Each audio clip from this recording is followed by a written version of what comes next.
Game of Thrones exibiu seu penúltimo episódio, mostrando finalmente o confronto entre a Cersei e a Daenerys, e as pessoas não estão sabendo direito o que sentir em relação a tudo que aconteceu. O título do episódio, The Bells, era uma alusão ao sinal de rendição de Porto Real, que foi solenemente ignorado pela Daenerys em seu controverso, ou não, desejo de destruição. Pois bem, vamos tentar entender tudo o que aconteceu no vídeo de hoje. Bora nessa depois da vinheta. Daenerys, minha filha, o que está acontecendo contigo, meu anjo?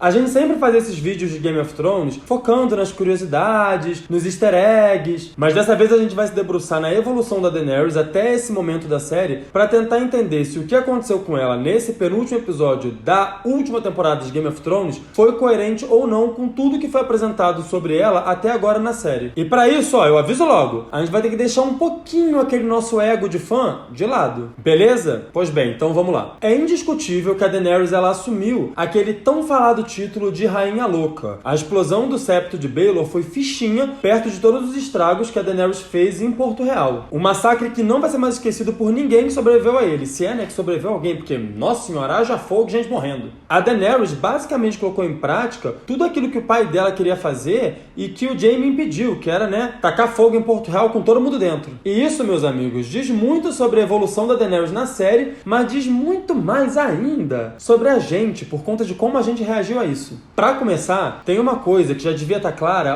há muito tempo antes desse episódio para todo mundo que assiste Game of Thrones. Daenerys não é santa, Daenerys já fez muita coisa moralmente condenável. Game of Thrones é uma série que mostra como qualquer ponto de vista é capaz de justificar qualquer atrocidade. A gente está justificando as da Daenerys há muito tempo porque durante muito tempo ela foi a vítima e nós, como público, a gente tem essa tendência a ter empatia por quem é a vítima de uma situação, de querer que o injustiçado faça justiça. Não é por menos que a Daenerys foi perdendo essa aceitação quase que unânime do público conforme ela ia acumulando poder e se afastando da imagem de uma figura oprimida. Quando nesse episódio a Daenerys sai da base e finalmente chega no topo, é difícil pra gente que tá assistindo tolerar as ações de uma tirana, que são inéditas no que diz respeito ao contexto da Daenerys no sentido da proporção, mas que não são coisas sem precedente como muita gente tem falado por aí. A Daenerys cresceu tendo como referência o Viserys, que era um louco, ególatra, amargurado, megalomaníaco. Viu ele morrer nas mãos do Khal Drogo, líder de um povo selvagem com umas noções bem rudimentares de justiça. Khal Drogo, meus amigos, inclusive morreu em nome das atrocidades dos Dothraki, tá? Se vocês não lembram bem, eu lembro. Ela aprendeu sobre respeito, força e justiça, como eu bem disse no vídeo da semana passada, basicamente vendo o Khal Drogo despejando uma bacia de ouro derretido na cabeça do Viserys. Muita gente ficou chocada, por exemplo, quando a Daenerys condenou os Tarly à morte pelo fogo, mas ela já vem matando pessoas de formas muito semelhantes há muito tempo. A gente não liga, e muita gente também não ligou para a morte dos Tarly por um motivo, porque ela tá matando gente que a gente não gosta. A gente ficou esperando que a história da Daenerys fosse uma história heróica, mas ela sempre teve destinada à tragédia, a gente que não viu. Demorou 8 temporadas, meus amigos, para que muita gente entendesse que Game of Thrones não é a jornada clássica do herói que a gente está acostumado a comprar, na ficção. E isso já está avisado lá na primeira temporada, com a própria morte do Ned. Primeira coisa, a Daenerys realmente merece reaver o Trono de Ferro? O Trono Targaryen não foi usurpado, roubado da família dela, como ela própria romantiza. Eles perderam uma guerra que era como qualquer outra guerra e mereceram perder. Perderam porque o pai dela era um louco que estava quase tacando fogo em todo mundo. Não houve injustiça nenhuma na derrota Targaryen. Ainda que as motivações do Robert não fossem lá as melhores, mas isso aí, meus amigos, é tema para outro vídeo. Mas tem uma coisa que é indiscutível. A morte do pai da Daenerys foi a melhor coisa que podia ter acontecido pro povo naquele momento. Então aqui, vamos concordar com uma coisa? Todo esse papo de herdeira legítima do trono da Daenerys é só megalomania dela. E apesar dela repetir isso com uma frequência bizarra na série, a gente não dava muita importância porque a gente estava mais preocupado com a sobrevivência dela, porque ela estava em situações muito mais precárias do que está nesse ponto da série. Entendido? Próximo ponto, então. É claro que é muito fácil ficar confuso sobre essa jornada da Daenerys parecer boa, depois parecer ruim, depois parecer boa, depois parecer ruim. Antes de Westeros, a gente lembra que a Daenerys saqueou a Astapor, derrotou as forças em Yunkai e conquistou a cidade de Meereen, onde ela ficou,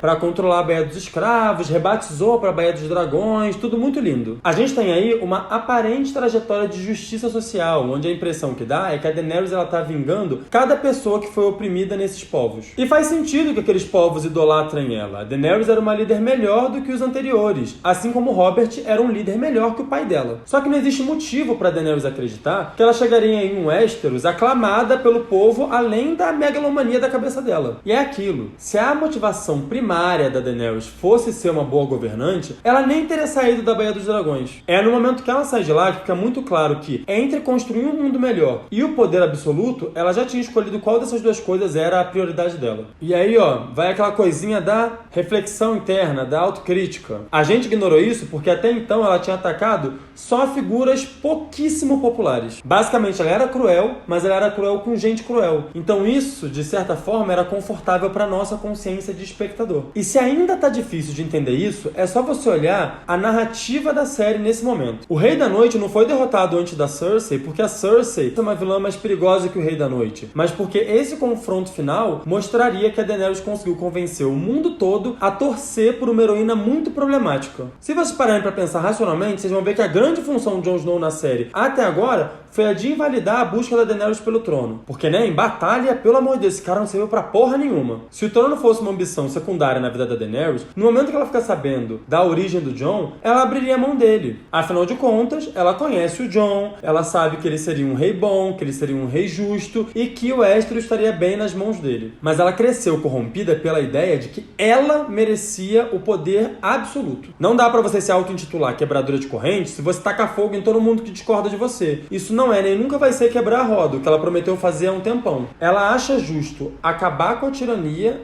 Não. É complicado isso. Ela acha justo usar a tirania para supostamente acabar com a tirania se a tirana for ela. Faz sentido?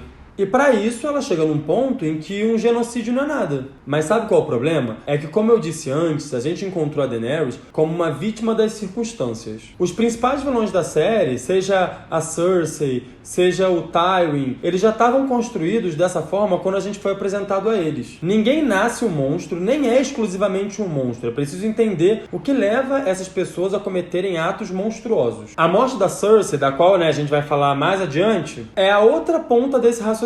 A personagem mais monstruosa de Game of Thrones, viva até agora, tinha uns piores na minha opinião, morreu com humanidade. A complexidade dos personagens de Game of Thrones não permitem que eles sejam 100% monstros ou 100% homens. Eles são muito frutos do meio, então quanto mais poder tem nesse meio, mais corrompidos eles são. Cersei cresceu achando que tinha que ser o grande leão, Daenerys cresceu dividindo o mundo em dragões e ovelhas. Nenhuma das duas nunca achou que estava fazendo nada de realmente errado. Lá na quarta temporada, a Daenerys encontra 163 crianças crucificadas. E quando ela toma o poder, ela faz o quê? Crucifica 163 mestres. Isso, meus amigos, não é justiça, isso é vingança. A gente confundiu as duas coisas porque naquele momento a gente estava sentindo o mesmo ódio que a Daenerys. Na sexta temporada, a Daenerys queima todos os líderes do Dothraki e assume a liderança de um grupo cuja cultura é basicamente baseada em roubo e estupro. Daenerys nunca foi uma líder pautada pela justiça, como a gente acreditou durante muito tempo, mas pela vingança. É claro que até certo ponto isso ficou muito nebuloso por conta das pessoas horríveis que ela enfrentava. Game of Thrones é uma fábrica de pessoas tenebrosas. A gente precisa botar a mãozinha aqui na consciência e ter um pouquinho de vergonha por ter apoiado incondicionalmente as ações da Daenerys contra aquelas pessoas que a gente não gostava. Provavelmente é o que o Jon e o Tyrion estão fazendo agora. Agora eu vou fazer uma meia-culpa, porque eu tô aqui justificando tudo até agora, mas tem umas coisinhas também que eu não concordo tanto assim. O problema pra mim é que tudo isso é muito coerente, é condizente com a personagem, ou seria se eu tivesse sentido que ela precisava essencialmente, assim, 100% disso. Porque eu realmente acredito que se o povo de Porto Real fosse uma barreira para chegar até a Cersei, Daenerys passaria por cima dele sem nem pensar duas vezes. O problema é que não era. Depois que os sinos tocam, era só Daenerys ir lá na Fortaleza Vermelha, tacar fogo na Cersei e beleza. Isso por si só já era uma demonstração de poder enorme, mas ela não se contenta com isso e resolve tacar fogo na cidade inteira. Provavelmente o povo de Porto Real ia estar pouco se fudendo pra transição entre Targaryen e Lannister. Como já foi dito anteriormente na série, essa parte da população tem coisa muito mais importante pra se preocupar do que briguinha de casa de nobre. Eles estão preocupados, sei lá, com a fome, com a peste, não sei o que acontece na vida deles, eles não aparecem na série. Mas aí a Daenerys, ela precisava garantir a fidelidade absoluta deles, fosse pelo amor ou fosse pelo medo. E aí, o único motivo que justifica de verdade ela ter feito isso é o Jon Snow. Ela precisava que o povo tivesse medo dela a ponto de não questionar em hipótese nenhuma o lugar dela no Trono de Ferro, mesmo sabendo que existe um herdeiro mais legítimo do que ela para ocupar aquela posição. E pessoalmente, eu acho que esse argumento ultrapassa um pouco do que foi apresentado da Daenerys até agora na série, e só se sustenta usando um pouquinho daquele argumento da loucura Targaryen, que é algo que já foi bastante falado na série. A própria Daenerys, ela fala, né, em alguns momentos que ela tem medo da loucura de se tornar o que o pai dela era, mas que eu acho um recurso bem preguiçoso quando ele é aplicado de forma bruta. Mas bem, já falou muito da Daenerys, mas eu quero falar uma coisa. Eu fiquei decepcionado com uma coisa nesse episódio 5, que foi tudo que acontece com a Cersei antes da morte dela. Não por conta só da história do Valonqar ter sido completamente ignorada na série, já que os livros diziam que ela seria morta pelo Valonqar.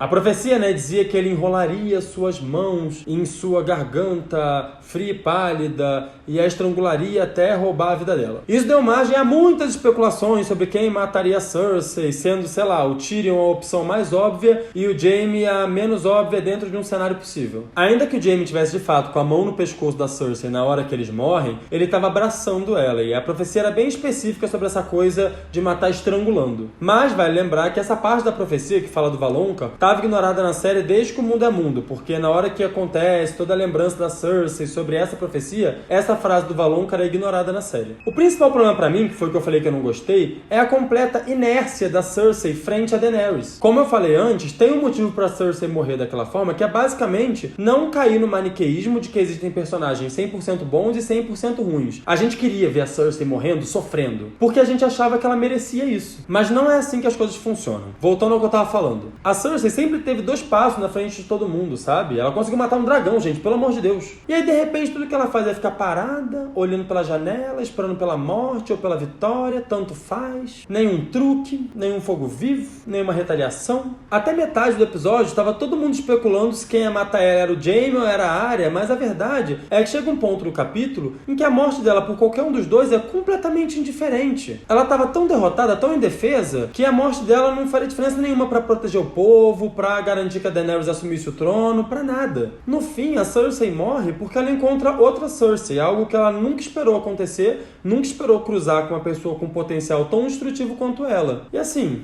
eu esperava mais da Cersei. Mas já foi tarde, demônio, que o diabo te carregue. Agora, uma coisa curiosa é que os livros sempre falaram que Jaime e Cersei iam morrer juntos. Isso de fato aconteceu. Ao longo, né, da série de livros originais, o Jaime e a Cersei tem várias passagens onde eles falam da ligação deles como gêmeos e que um não poderia viver sem o outro. Ainda no primeiro livro, a Cersei diz pro Ned que ela e o Jaime são mais do que irmão e irmã. Eles são como se fossem uma alma dividindo 2 corpos. No terceiro livro, o Jaime ele também tem um pensamento que diz que ele não pode morrer sem a Cersei, que eles vão morrer juntos como eles nasceram juntos. Ele volta a ter esse pensamento no quarto livro, quando eles dizem que eles vão sair desse mundo juntos, assim como eles entraram juntos nesse mundo. Agora, meus amigos, vamos falar sobre o que vem por aí. O Jon, o Tyrion e a Arya estão obviamente putaços, apavorados, indignados com tudo aquilo que eles presenciaram. Aliás, o senso de justiça da Arya também esbarra muito na ideia de vingança. A diferença é que a Arya, né, ela não tem essa fome de poder, então isso faz dela uma vingadora um pouco menos perigosa, moralmente falando. Muita gente ficou incomodada no momento em que ela recua depois daquele embate com o cão, né?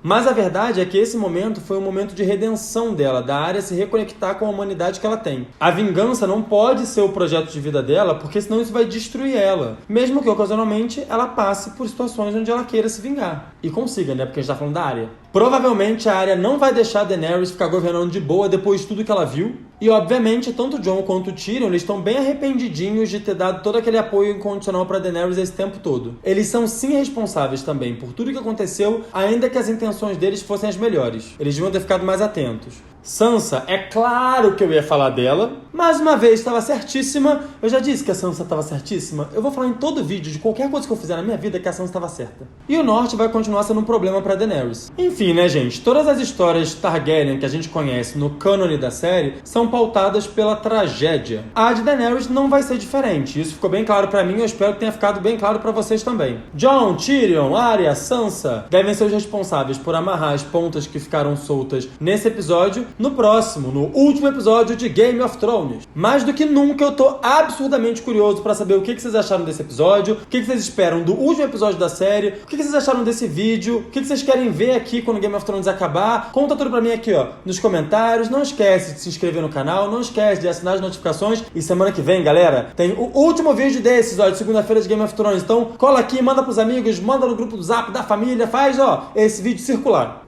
Até semana que vem!